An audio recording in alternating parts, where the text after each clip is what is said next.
I'm at the biggest rare and used books market in all of France, and I'm about to go ask a few of the booksellers to tell me about the most special book in their entire collection.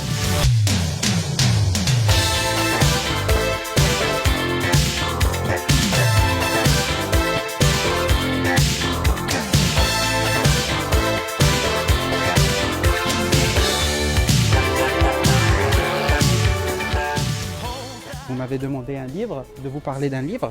Et en fait, c'est un auteur assez connu, spirituel, et c'est René Guénon. Et ce livre-là s'appelle L'erreur spirit. Et je tiens beaucoup à ce livre, parce qu'en fait, c'est une première édition. Et il y a même le nom de mon père, Antoine Kersmakers, 33. Et après la sortie de ce livre, l'Église a censuré plusieurs paragraphes qui n'étaient pas vraiment adéquats avec leur idéologie et tout. Ça me fait un petit peu mal au cœur, mais je le mets quand même en vente. Comme ça, il y a d'autres gens qui peuvent s'informer, de savoir. Peut-être celui-là, justement. L'art amoureux des Indes, signé Max-Paul Fouché.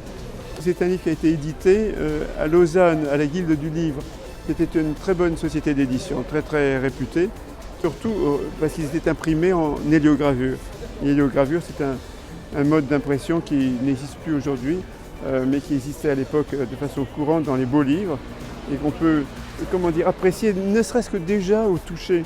Et ce toucher est en quelque sorte la correspondance de la qualité des illustrations avec un magnifique dégradé de couleurs noires. Je vais vous parler d'une BD particulière. Très particulière, pourquoi? Parce que je l'ai découvert à un jeune âge. J'avais 8 ans, la première fois que je l'avais lu. Je ne l'avais pas lu ici en France, j'étais au Maroc. Et j'avais découvert Torgal en arabe. Et là, venant en France pour mes études supérieures, il m'est resté cette frustration que j'avais lu une seule histoire. Je suis venu en France et j'ai commencé à le lire. Et depuis, je les collectionne tous, mais absolument tous. Mais en tout cas, c'est une passion pour moi. Je connais beaucoup de BD, mais celle qui m'a le plus marqué durant toute ma vie, ça restera Torgal. J'ai forcément choisi un Balzac, qui est le plus grand écrivain de tous les temps. Et ce livre, La fille aux yeux d'or.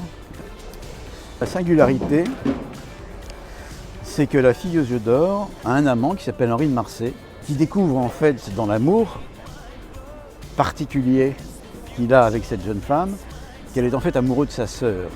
Et comme lui-même ressemble beaucoup à sa sœur, il vit une expérience saphique. C'est la manière à la fois délicate et ultra transgressive des écrivains d'autrefois pour nous décrire toute la complexité et les mystères du désir. So that was only a handful of rare books, but there are thousands more in this market. It's been around since 1987, and since then it's been open every single weekend, hosting between 35 to 40 booksellers, each one with a stand full of treasures. Right now, I think I'm gonna go buy some books.